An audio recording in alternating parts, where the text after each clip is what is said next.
see somebody attacking you, it's only over here. The moment the guy put the hand in your collar, you automatically, you have to have a good posture.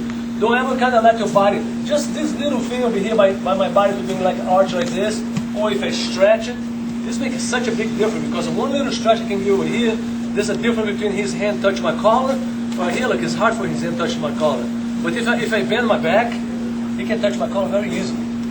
So this is a very important part. Anytime you guys end up in someone's guard, I like to grab here on top and just hold, and just kind of push a little bit. I want to see this hand here. I want to see a bad hand. If somebody hold my collar, it has to be a bad collar.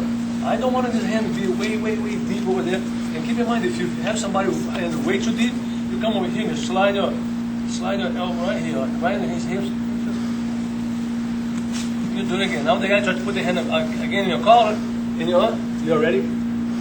You can let the guy put the hand there. It's good to have a hand there. It's good to have a hand over here. At least you know where the guy's hands are. You just don't want to have a hand deep on your collar. Don't you ever let that happen. So you're going to go outside, create a little bit of space.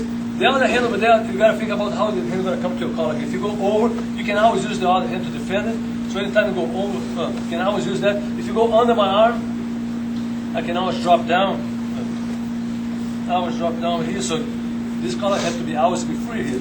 And if the guy is very powerful, guy still coming towards you, you just come here, intercept his hand. Do not let the guy put the hand in your collar, ever.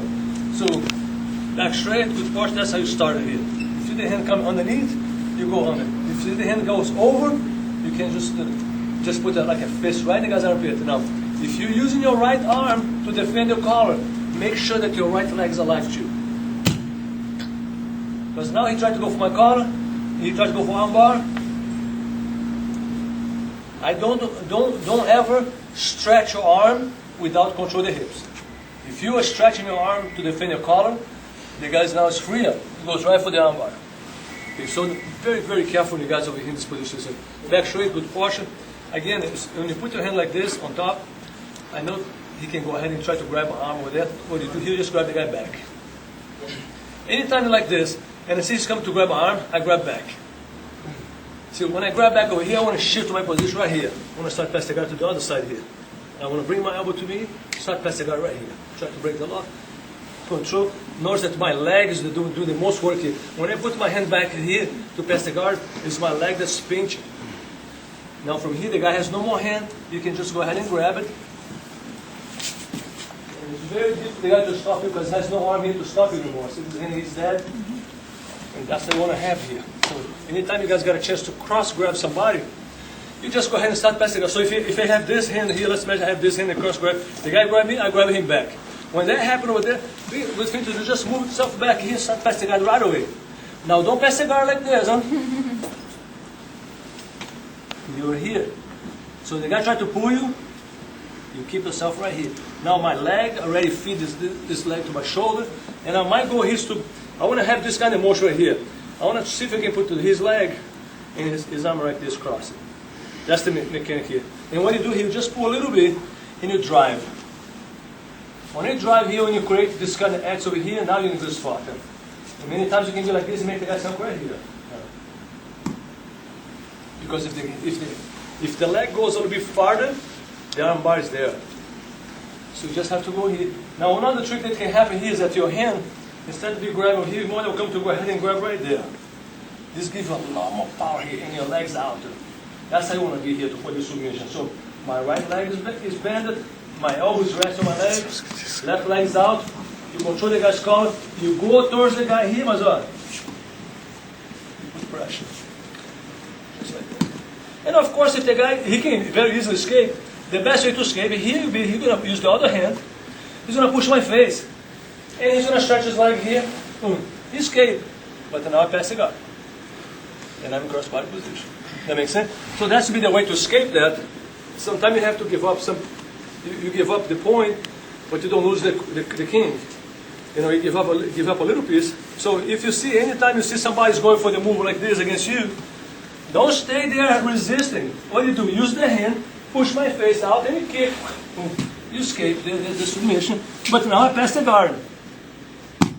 And that's going to be the idea. Many times somebody's trying to pass your guy's guard, it comes to a point that you cannot protect the guard anymore. It's better for you to give up than actually to lose It's okay to lose a little battle, but it's not okay to lose the war. So over there in the guard, you make a little battles. So if you cannot keep up the guy in your guard, if you cannot maintain him there, it's better for you to let the guy pass the guard instead to be persistent and get tapped. Because you hyperextend your arm, you hyperextend your neck, your neck's over there, you're trying to pass the guard, let's imagine over here, when I try to pass the guard, I get my hand over there. Now you stay over there, pretty soon you tap right there. So, when that happens over here, what do you have to do? You let go everything, push my face, and you roll. You can defend, you can just roll back there, or you can just put it back with the guard, but at least, I'm in crossbody position, you have not lost it. You lost the guard, but you didn't lost. You lost a little battle, but you didn't lose the war. That makes sense? Anytime you guys train, I want you guys to think about this. It's just one way that if somebody goes too far, it's better for you to give up the guard than actually to try to maintain the guard, and on the end, getting submitted. It's a very thin line that you can understand that. So back straight with posture, that's going to be the first idea. The guy's going to attack the neck, don't hit to the top.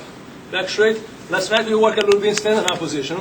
So one leg, trap the guys up. So you trap it, and my goal is to slide up.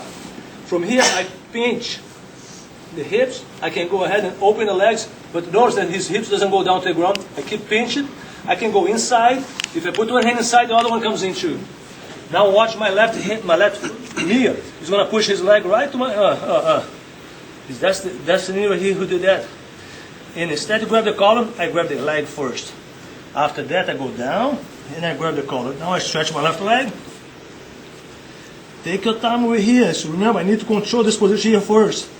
This hand here, I don't have to have the hand anymore. I bring right hand side, go under, grab the belt, grab the pants, anywhere you can grab. If you see the guy in the bottom has not defended his neck, you start dropping your elbow down, lift it up, choke the guy right there. Many times you can be like this. Use your right knee and bring right here. Right there. And another thing you can do here is when you grab the belt, notice this little detail here. I can grab just the belt like that. And Jeff can very easily roll anytime he wants. He just can roll back there, he escape. And if I keep it like this, he trap my arm, and he roll me, and then, I'm in the bottom position now. That's a possibility can happen here. Well, the reason to grab somebody else's belt, when you grab the belt here, you put the thumb right inside the belt, but a little bit deeper where the belt's on my hand. I go up and I put my knee right there. Now he tried to roll. You trap the guy here. Now you choke him right there. So when you hold the belt, you slide the thumb inside and you let the belt be on your hands, not in your thumb.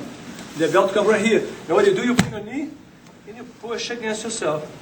And now the guy cannot go either way. He cannot roll that way, he cannot go back. And you're going to be able to pass the guard, or you're going to be able to tap the guy, one or the other one.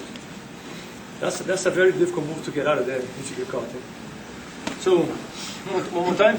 So if you guys over here, you go right, you slide your thumb inside, you grab it, you're in the collar, you go up, you move right here. The more I can keep this leg here, the better. I put my hand on top of my leg. Now Jeff cannot go either one. Try to escape here. The guy cannot go either one. So you got my knee under.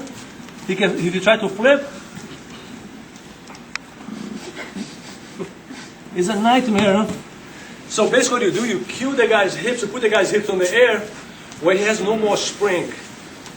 He has no way to spring himself out of there. For us to escape this position here, we need to spring ourselves to get out of there. That's why you put the thumb inside and you stop the spring. The guy tried to go out, cannot.